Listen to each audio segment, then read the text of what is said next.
Hello there. Welcome to the YouTube. How you doing?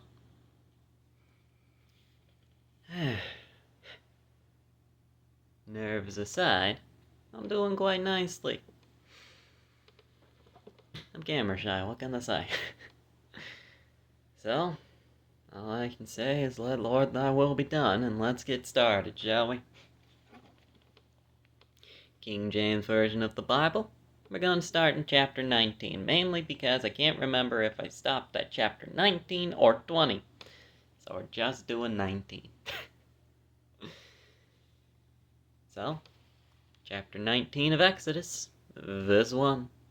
Let's go, baby! In the 3rd month, when the children of Israel were gone forth out of the land of Egypt, the same day they came into the wilderness of Sinai. For they were departed from Rephidim, and were come to the desert of Sinai, and had pitched in the wilderness, and there Israel camped before the mount. And Moses went up unto God, and the Lord called unto him out of the mountain, saying, Thus shalt thou say to the house of Jacob, and tell the children of Israel, Ye have seen what I did unto the Egyptians, and how I bare you on eagle's wings, and brought you unto myself. Now therefore, if ye will obey my voice indeed, and keep my covenant, then ye shall be a peculiar treasure unto me above all people. He's special. For all the earth is mine. And ye shall be unto me a kingdom of priests, and an holy nation. These are the words which thou shalt speak unto the children of Israel. And Moses came and called for the elders of the people, and laid before their faces all these words which the Lord commanded him. And all the people answered together and said, All that the Lord hath spoken, we will do. Good. And Moses returned the words of the people unto the Lord. He's the mediator, what can I say? It's a hard job, but somebody's got to do it, and we don't have Jesus yet, so Moses will do. And the Lord said unto Moses, Lo, I come unto thee in a thick cloud, that the people may hear when I speak with thee, and believe thee forever. And Moses told the words of the people unto the Lord. And the Lord said unto Moses, Go unto the people, and sanctify them today and tomorrow, and let them wash their clothes. Be clean. And be ready against the 3rd day. For the 3rd day the Lord will come down in the sight of all the people upon Mount Sinai, and thou shalt set bounds unto the people round about, saying, Take heed to yourselves, that ye go not up into the mount, or touch the border of it. Whosoever toucheth the mount shall surely be put to death. There shall not an hand touch it, but he shall surely be stoned, or shot through. Whether it be beast or man, it shall not live. Yeah, I think I read this, but we're this far in. When the trumpet soundeth long, they shall come up to the mount. And Moses went down from the mount unto the people, and they sanctified the people. And sanctified the people, I can't read. And they washed their clothes. And he said unto the people, Be ready against the 3rd day. Come not at your wives. Don't do the do, if you know what I mean. And it came to pass on the 3rd day, in the morning, that there were thunders and lightnings, and a thick cloud upon the mount, and a voice of the trumpet exceeding loud, so that all the people that was in the camp trembled. And Moses brought forth the people out of the camp to meet with God, and they stood at the nether part of the mountain, and just at the bottom of it. And Mount Sinai was altogether on a smoke. It's just covered in it, because the Lord descended upon it in fire, and the smoke thereof ascended as the smoke of a furnace, and the whole mount quaked greatly. And when the voice of the trumpet sounded long, and waxed louder and louder, Moses spake, and God answered him by a voice. And the Lord came down upon Mount Sinai, and upon the top of the mount. And the Lord called Moses up to the top of the mount, And Moses went up. And the Lord said unto Moses, Go down, charge the people, lest they break through unto the Lord to gaze, and many of them perish. Yeah, you're not supposed to look upon the face of God. It's not a good idea. And let the priests also, which come near to the Lord, sanctify themselves, lest the Lord break forth upon them. And Moses said unto the Lord, The people cannot come up to Mount Sinai, for thou chargest us, saying, Set bounds about the mount and sanctify it. And the Lord said unto him, Away, get thee down, thou shalt come up, thou and Aaron with thee. But let not the priests and the people break through to come up unto the Lord, lest he break forth upon them. He was testing you, make certain you remembered. So Moses went down unto the people and spake unto them. Chapter 20.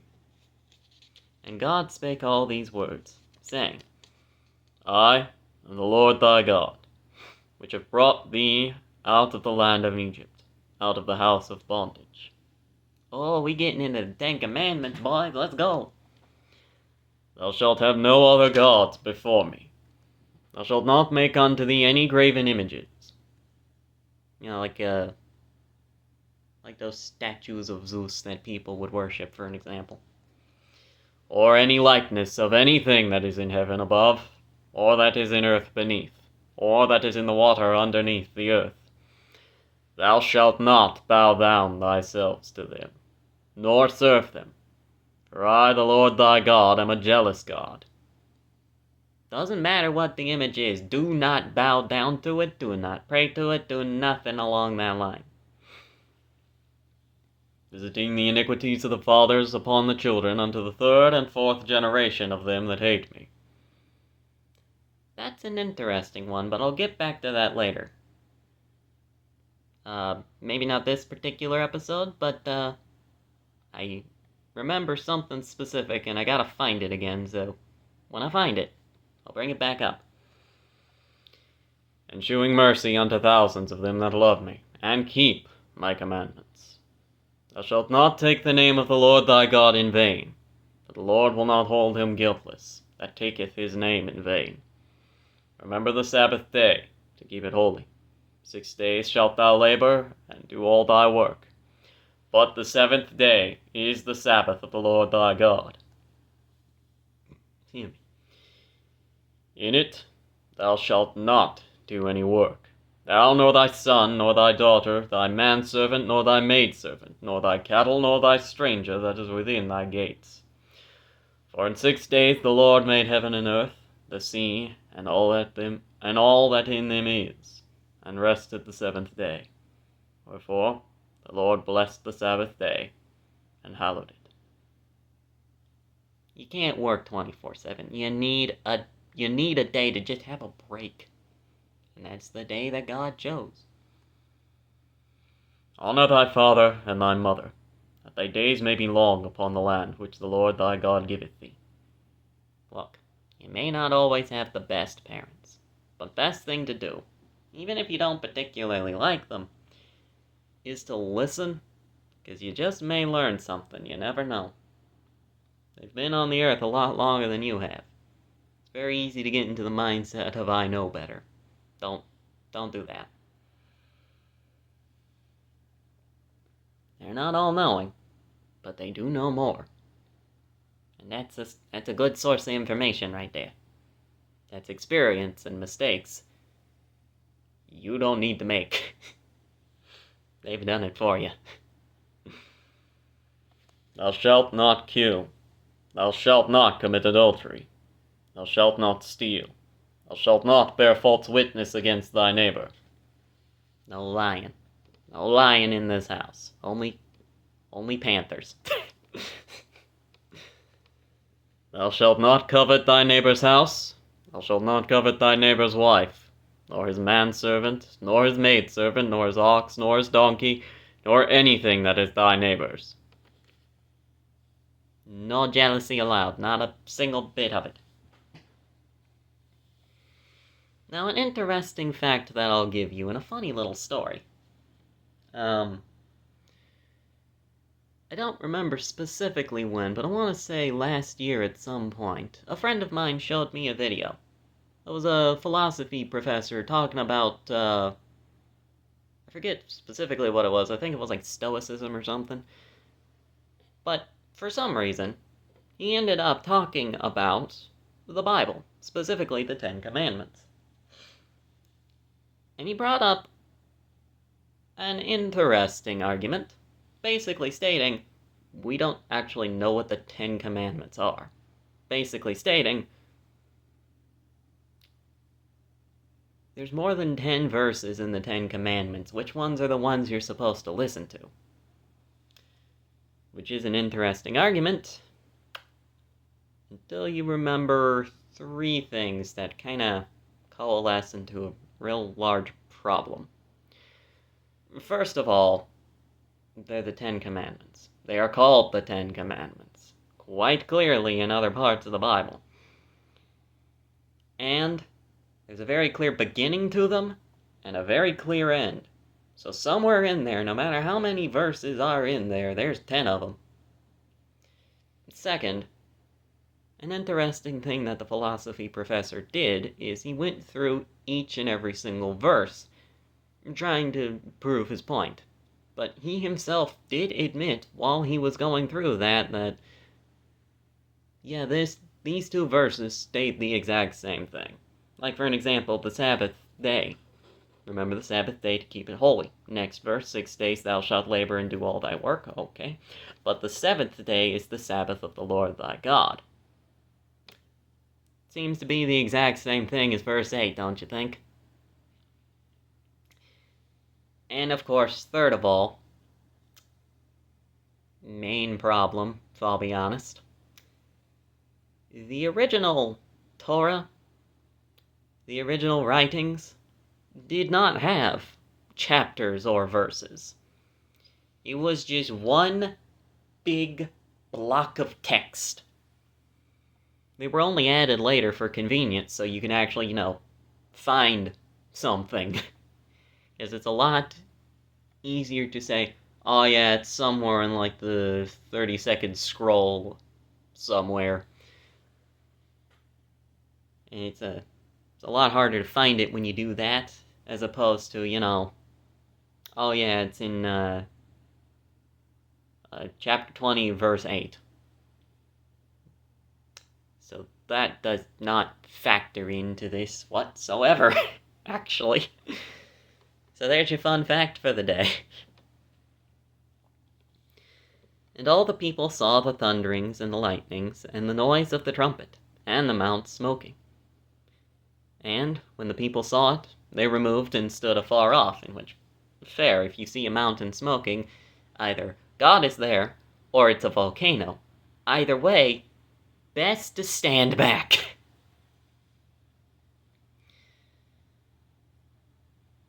And when the people saw it, they removed and stood afar off.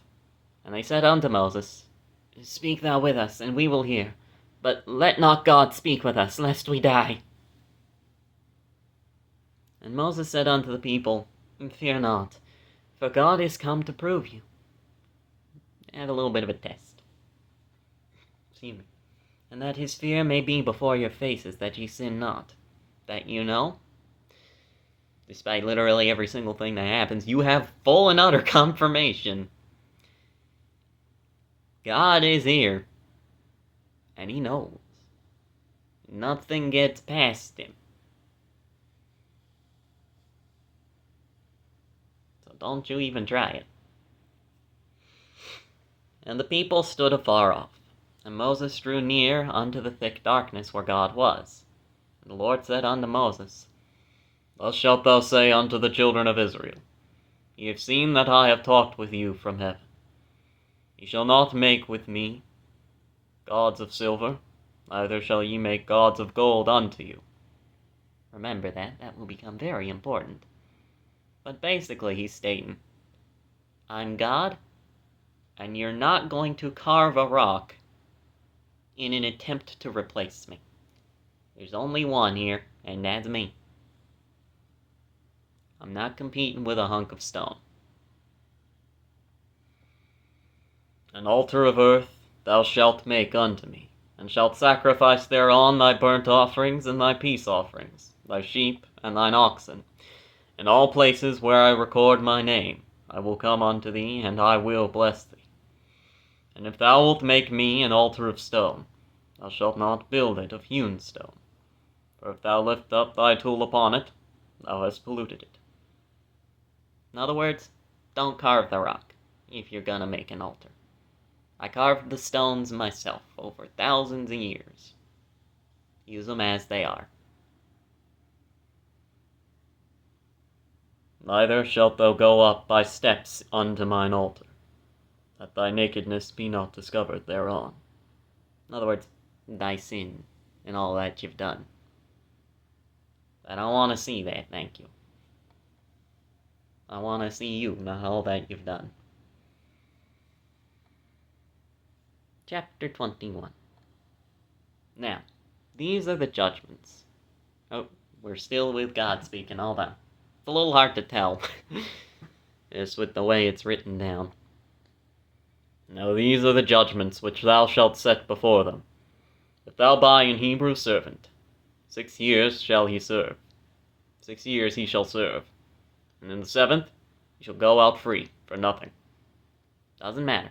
You just let him go. Go on, get your money's worth. 7th year, get him out of here.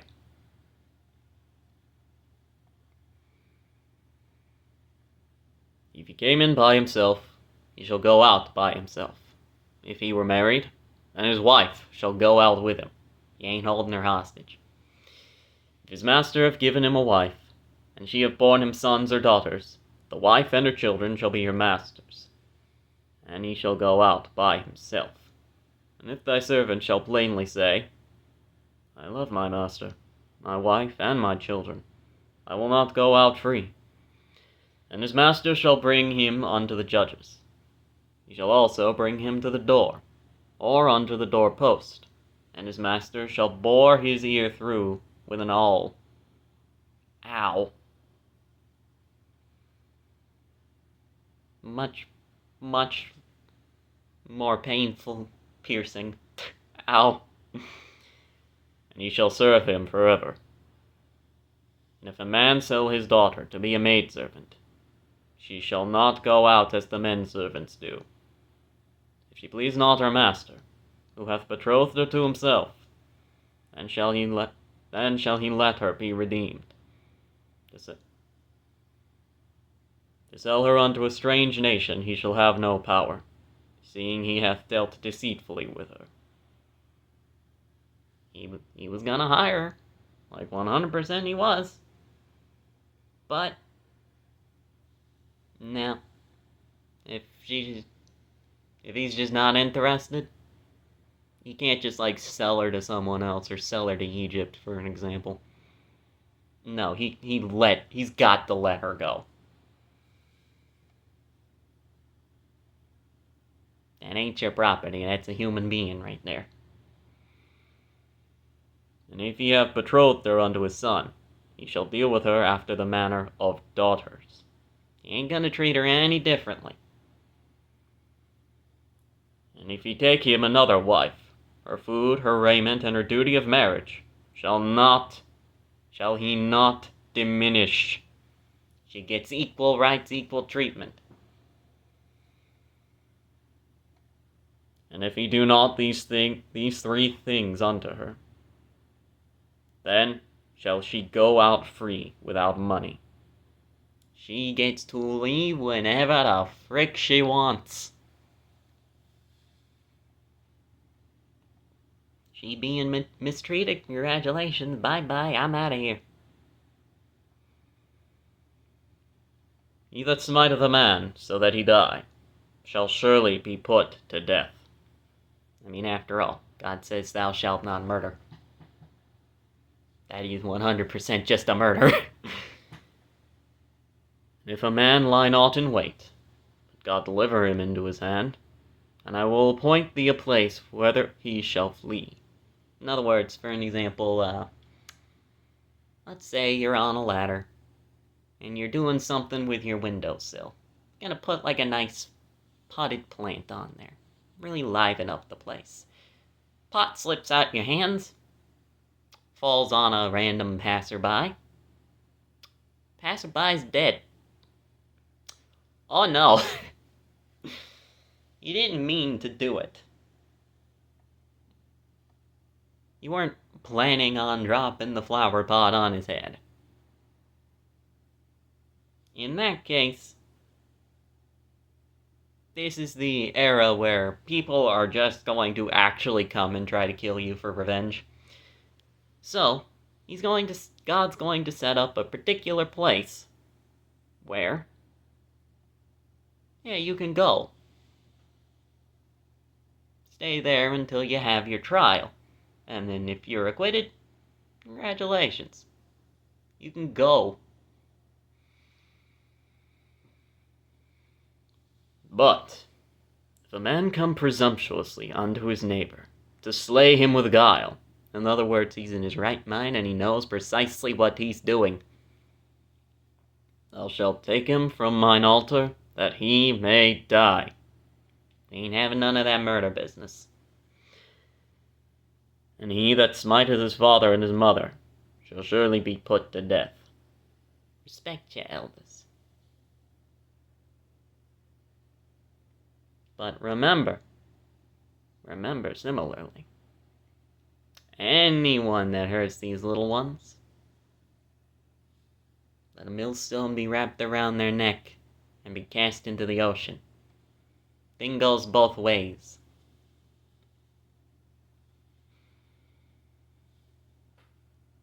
And he that stealeth a man, and selleth him, or if he be found in his hand, he shall surely be put to death. Thank goodness this was not around with Joseph's brothers, considering that's exactly what they did.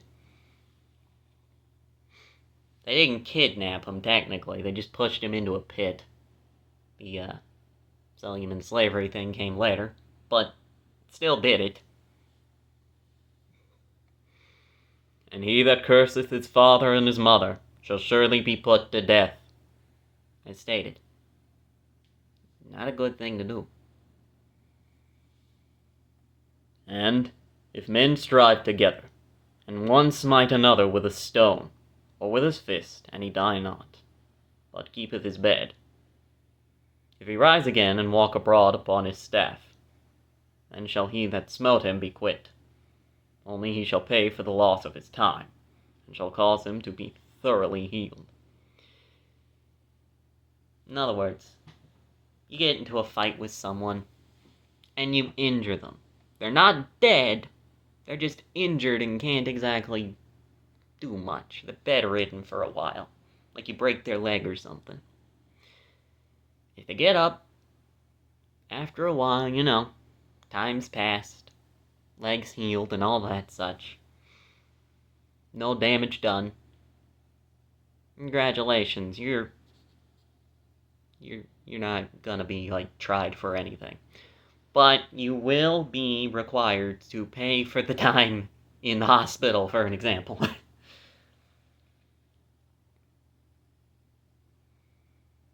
Pay for all the doctors and all that such. Lest we forget, only he shall pay for the loss of his time, and shall cause him to be thoroughly healed. And, if a man smite his servant, or his maid, with a rod, and he die under his hands, he shall surely be punished. Notwithstanding, if he continue a day or two, he shall not be punished. For he is his money. Oof. If men strive, and hurt a woman with child, so that her fruit depart from her, yet no mischief shall follow, he shall be surely punished, according as the woman's husband will lay upon him, and he shall pay as the judge determines. And if any mischief follow, and thou shalt give life for life, eye for eye, tooth for tooth, hand for hand, foot for foot. This is another thing that is often taken out of context. As you saw there, eye for eye isn't exactly what a lot of people say it is. A lot of people take it like thou shalt not lie, where it's more of a personal law, something to be followed by the general populace. It's not. It's not at all. It is specifically referring to the justice system. Best way to put it in more modern English, to be more specific, I guess, would be an eye for an eye with a judge in between, making certain that everything is set and cast in stone and making certain nobody overdoes anything. Because, yeah, everybody is right, ultimately speaking. If it were more of a personal law like thou shalt not lie, everybody would be blind, because everybody would feel justified and entitled to take out the other person's eye. But it's not. It's to be done by a judge. To pay for the wrong that you have done. Your debt to society, so to speak.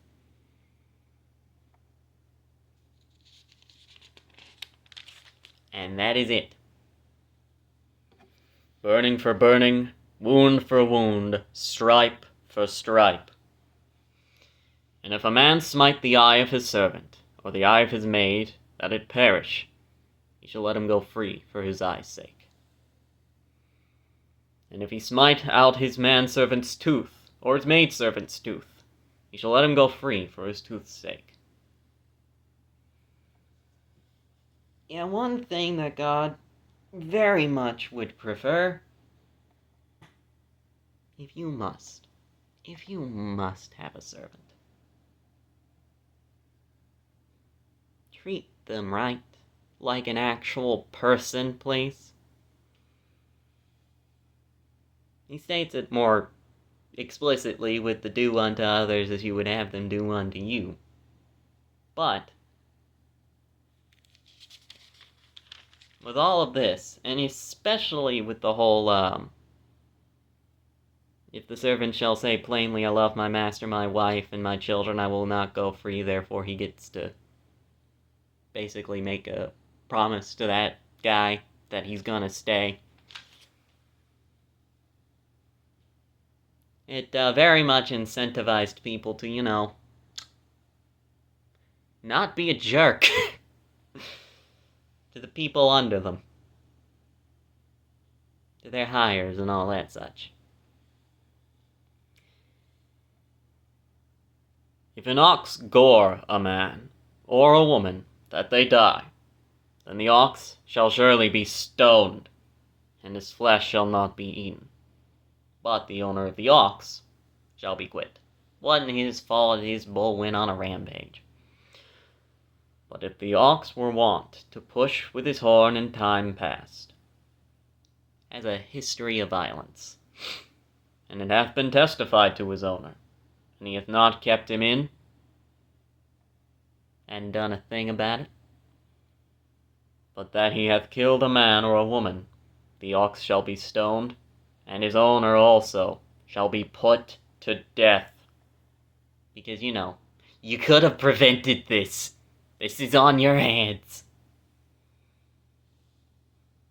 Excuse me. If there be laid on him a sum of money, then he shall give for the ransom of his life whatsoever is laid upon him.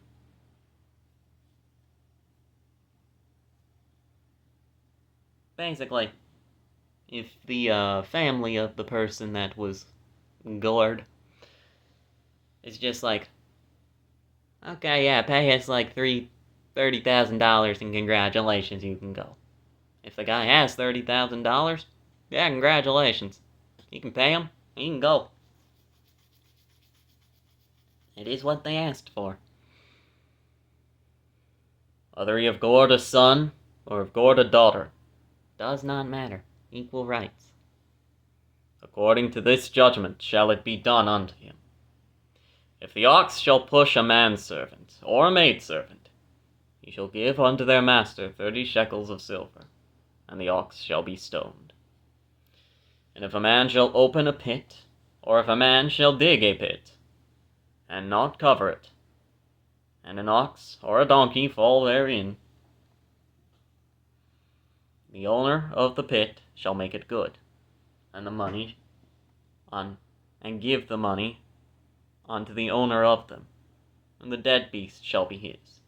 In other words, guy digs a pit, animal falls in the pit and dies. The man that dug that pit is now obligated to buy that animal. Recompense for their now dead product, basically. And if one man's ox hurt another's, that he die, then they shall sell the live ox, and divide the money of it, and the dead ox also shall they divide. Or if it be known that the ox hath used to push in times past, and his owner hath not kept him in, he shall surely pay ox for ox, and the dead shall be his own.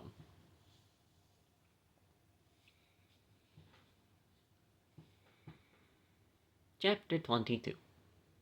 If a man steal an ox or sheep, and kill it, or sell it, he shall restore 5 oxen for an ox, and 4 sheep for a sheep. And if a thief be found breaking up, and be smitten that he die, like breaking into someone's house, for an example, and he, in defending that person's home, they end up killing the thief, there shall no blood be shed for him. He brought this upon himself. This is what he gets. It's just self-defense by that point. If the sun be risen upon him, there shall be blood shed for him, for he should make full restitution. If he have nothing, he shall be sold for his theft.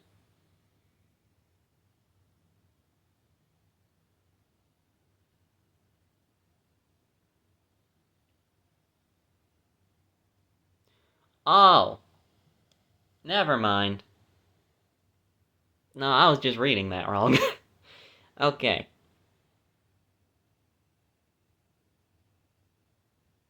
No, the first one I found right. Okay. The second one. If the thief is found out later, then shall blood be shed for him. For he should make full restitution. If he have nothing, he shall be sold for his theft. So it's like the same as the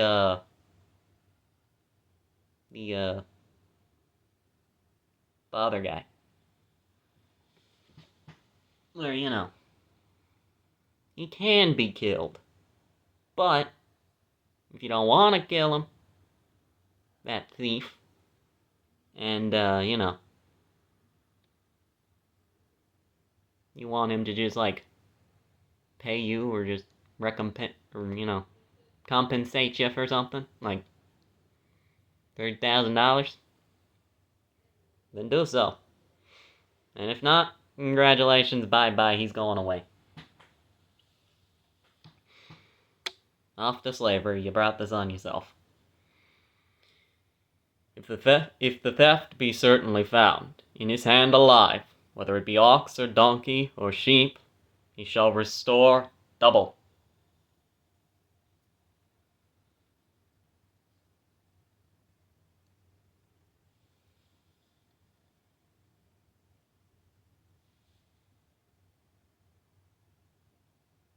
So I'm pretty sure I'm reading all this correctly.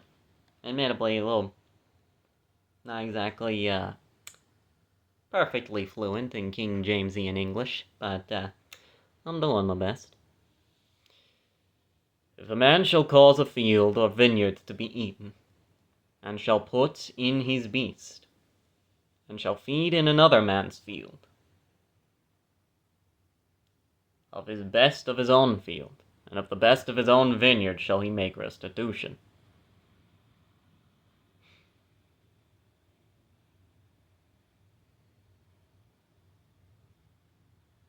Oh.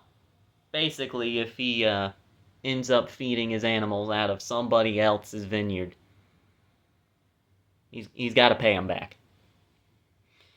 If fire break out, and catch in thorns, so that the stacks of corns, or the standing corn, or the field be consumed therewith, he that kindled the fire shall surely make restitution. Fair. It's your fault that the cornfield got burned down. Time to pay up. Excuse me. If a man shall deliver unto his neighbor money, or stuff to keep, and it shall be stolen out of the man's house, if the thief be found, let him pay double. So, like, for an example,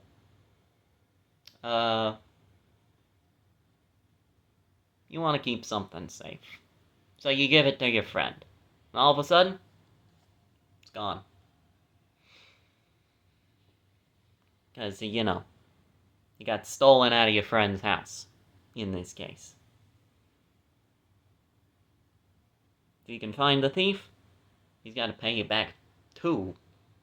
He's got to pay you double of whatever you were given to your friend. If the thief be not found, then the master of the house shall be brought unto the judges, to see whether he have put his hand unto his neighbor's goods. In other words, they can't find the thief. Suspicion immediately goes to the person that, was charged with, keeping this thing safe. We gotta make certain he did not take this for himself.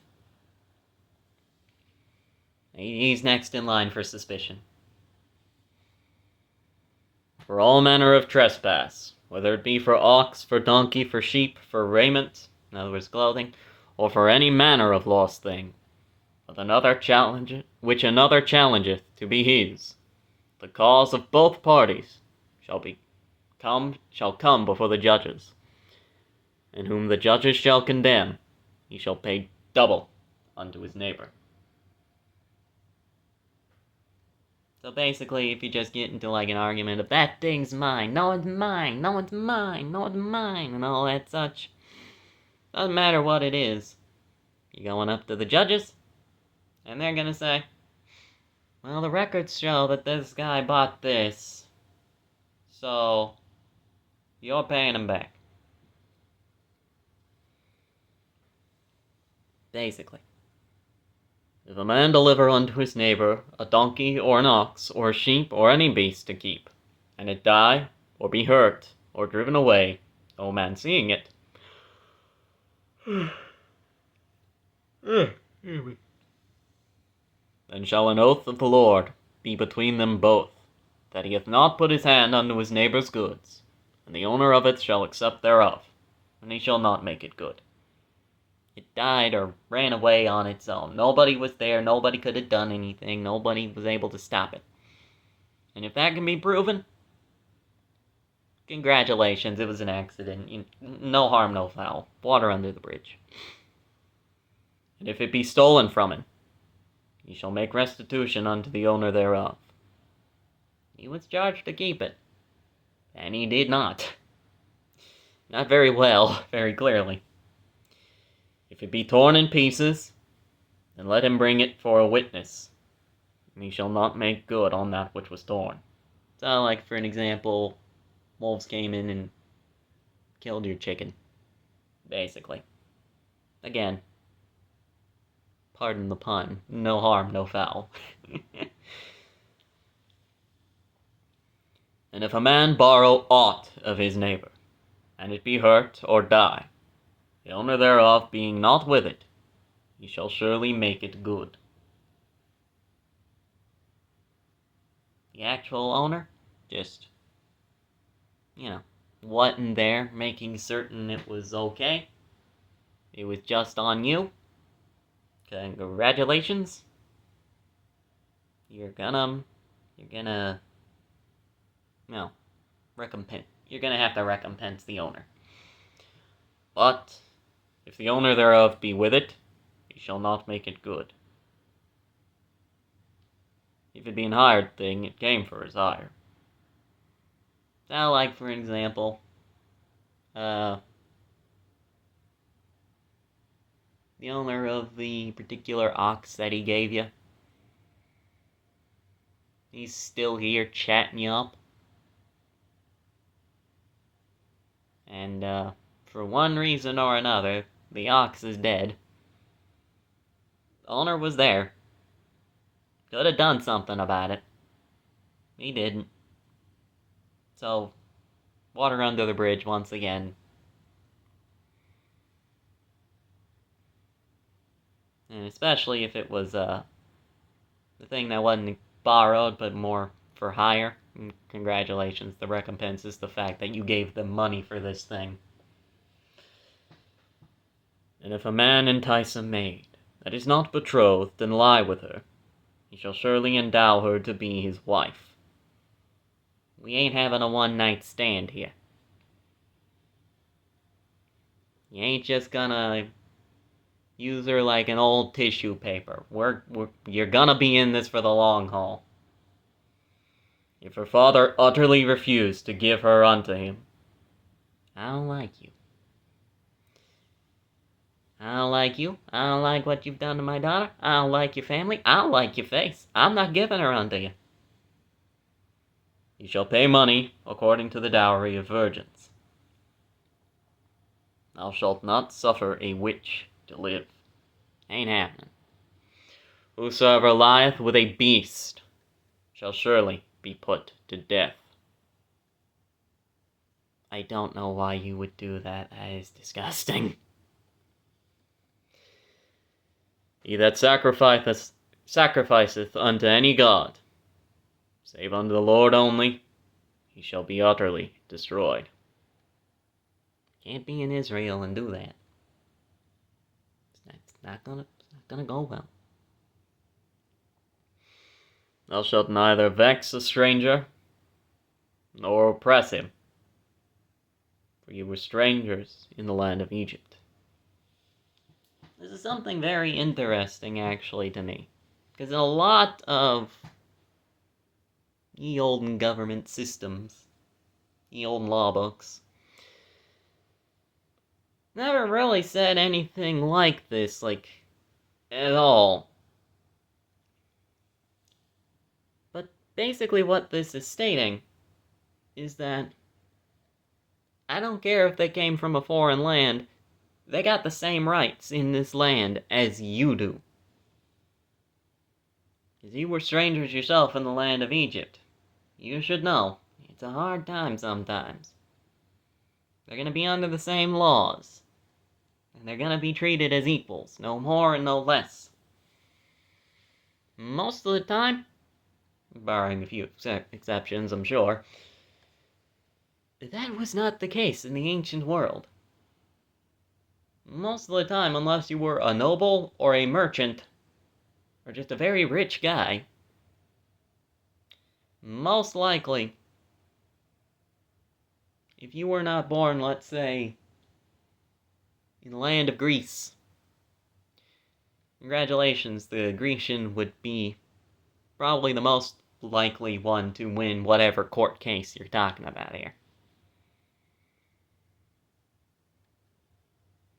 Ye shall not afflict any widow or fatherless child. If thou afflict them with any wise, and they cry in any wise, and they cry at all unto me, I will surely hear their cry, and my wrath shall wax hot, and I will kill you with the sword, and your wives shall be widows, and your childs fatherless. I don't care your situation. I ain't to break it to you. They are going through some stuff, and I don't want you to add on to their troubles.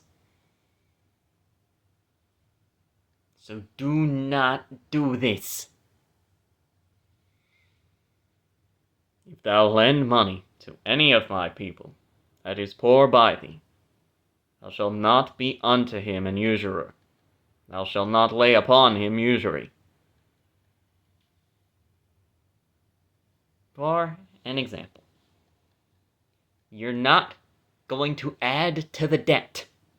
There will be no interest to this.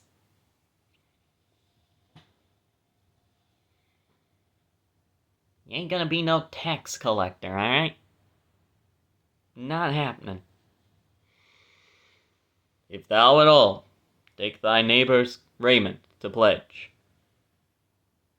thou shalt deliver it unto him, by that the sun goeth down. So, like, for an example,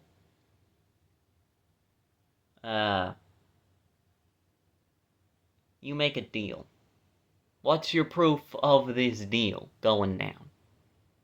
I'll give you my coat as recompense. If I don't do this, congratulations. You have the coat.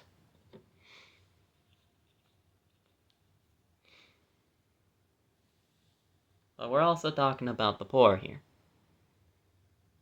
Meaning, if they can't manage to do it that day, give them their coat back before the sun goes down. It gets cold, alright? For that is his covering only. It is his raiment for his skin. Wherein shall he sleep? And it shall come to pass, when he crieth unto me, that I will hear. For I am gracious. And surprisingly, that's one of the only things he has. So you're not just gonna keep it. You're gonna give it back by the time the sun goes down. You can always pledge it again. That's always possible. But give it to him. Because it's the only thing he has. And if he's got to sleep in the street, at least let him sleep somewhat warm, you know?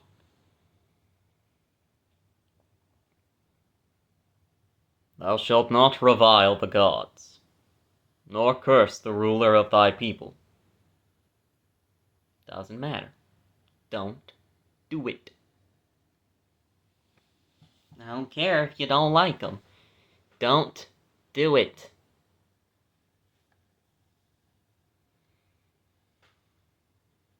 We respect authority in this house. We don't always agree with it, but we do respect it. We may heavily disagree, but once again, we respect authority in this house.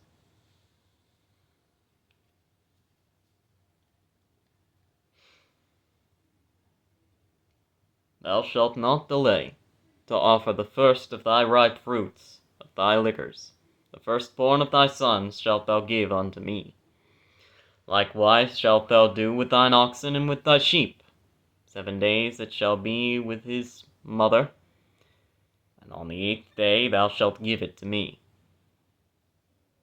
Talking about more of the first fruits of all this stuff. You're dedicating that stuff to God. And ye shall be holy men unto me. Neither shall ye eat any flesh that is torn of beasts in the field. Ye shall cast it to the dogs. You never know. You could have had a disease. Could have been mauled by something that had a disease. So, best thing to do for just general cleanliness sake is just give it to the dogs. You don't need to eat it. It's not a great idea. Chapter 23. We're going a lot slower, but unsurprisingly, there's a lot of laws here, and, gotta explain to what degree I can, of course. Chapter 23. Thou shalt not raise a false report. Put not thine hand with the wicked, to be an unrighteous witness. In other words, if you're called up to court, I don't care if you don't like the person that's on trial, you tell the truth. Don't intentionally try to get him convicted with like a false testimony. You tell the dadgummit truth, and nothing but. Thou shalt not follow a multitude to do evil, neither shalt thou speak in a cause to decline, after many to rest judgment. You are neither going to be a fence-sitter, nor are you going to follow the crowd if they're doing something they shouldn't be frickin' doing. Don't frickin' do it. Call them out on it.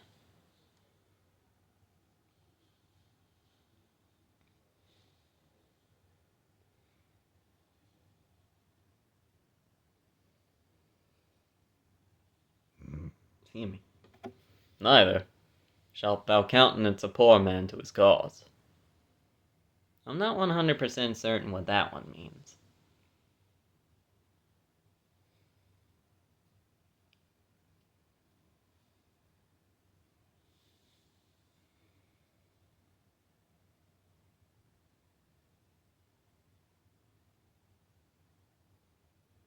Yeah, I have no idea what that means.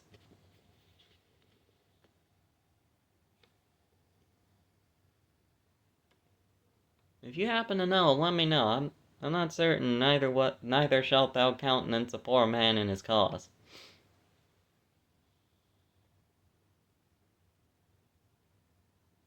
Considering it's about false witnesses in a court, following a multitude in their judgment, and anything along that line, it is possible that it's like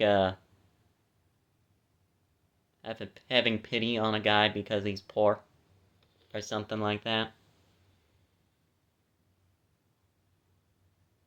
Or the exact opposite as well. It's always a possible. There's always a possibility where you don't, basically it doesn't matter if they're poor. Do what's right by the law. If they stole something, they stole something.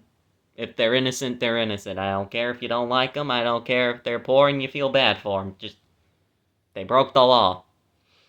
God is not a respecter of persons. He doesn't care who you are or your circumstances.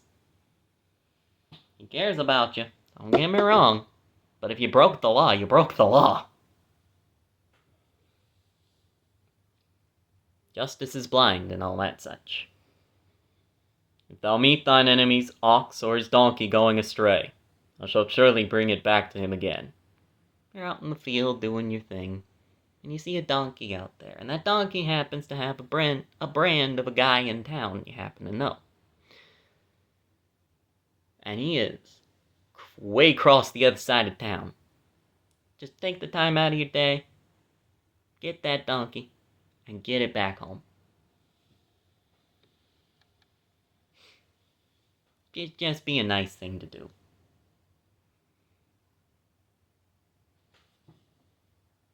If thou see the donkey of him that hateth thee, lying under his burden, and wouldst forbear to help him, thou shalt surely help with him. Again, that one, I'm not 100% certain. Forbear to help him, thou shalt surely help with him. I don't know.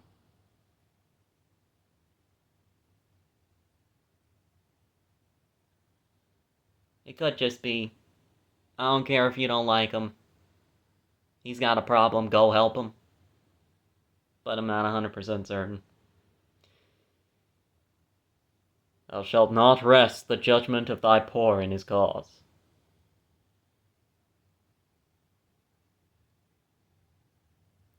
Yeah, I think this is the opposite of that, neither shalt thou countenance a poor man in his cause. I think it is that thing where whether you just don't like him because he's poor, or whether it's because he's poor and you feel bad for him, it doesn't matter. If he's in trouble, help him. If he did something wrong, congratulations, he's under the full extent of the law. I don't care if he's poor. He broke the law. Period. And if he needs help him. Period.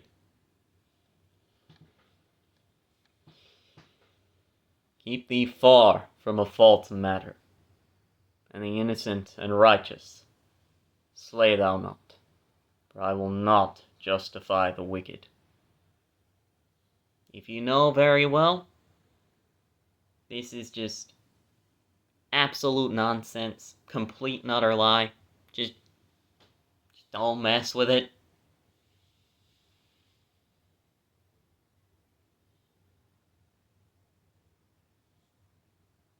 You know what's right. Do what's right. And thou shalt take no gift, for the gift blindeth the wise, and perverteth the words of the righteous. Basically, a bribe. Don't take a bribe. Also thou shalt not oppress a stranger, for ye know the heart of a stranger, seeing ye were strangers in the land of Egypt. As stated. This is one of those things where it's just like, it doesn't matter if that's a stranger, it doesn't matter if it's a foreigner or anything along that line. They're under the same laws as everyone else here. So don't oppress them, don't hurt them, don't do nothing. You should know better, considering you were strangers in the land of Egypt. You've got the experience to, relate to them. Maybe act like it. In 6 years shalt thou sow thy land, and gather in the fruits thereof. But the 7th year thou shalt let it rest, and lie still, that the poor of thy people may eat. And what they leave, the beasts of the field shall eat. In like manner thou shalt deal with thy vineyard, and with thy olive yard. Now you made me saying, wait a moment. Wait just a moment. What's that gonna do? They just not gonna eat 6 years? Well, no. Unsurprisingly, there'd be a little bit of a... Unsurprisingly, the farms aren't gonna be started at the exact same time. It may take a good bit of walking from vineyard to vineyard, but that means that there's most likely always going to be a thing open, so that the poor can eat, 6 years, you can do whatever you want. Take as much as you wish. But the 7th year, let the poor eat, please.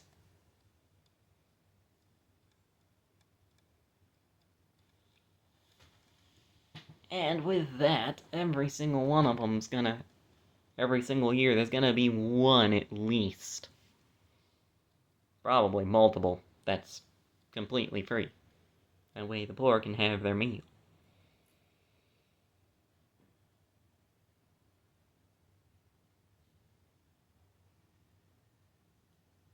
"6 days thou shalt do thy work, and on the 7th day thou shalt rest, that thine ox and thy donkey may rest, and the son of thine handmaid, and the stranger may be refreshed."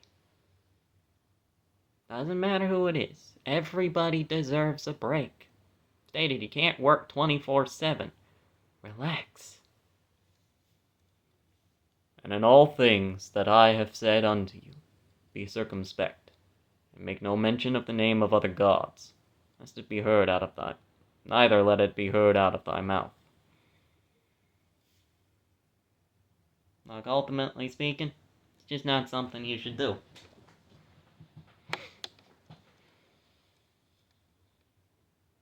Like you mentioned that guy over there, that's a hunk of rock. That's not God, that's just a hunk of rock. You shouldn't do what a hunk of rock says. If a hunk of rock is speaking to you, take your meds.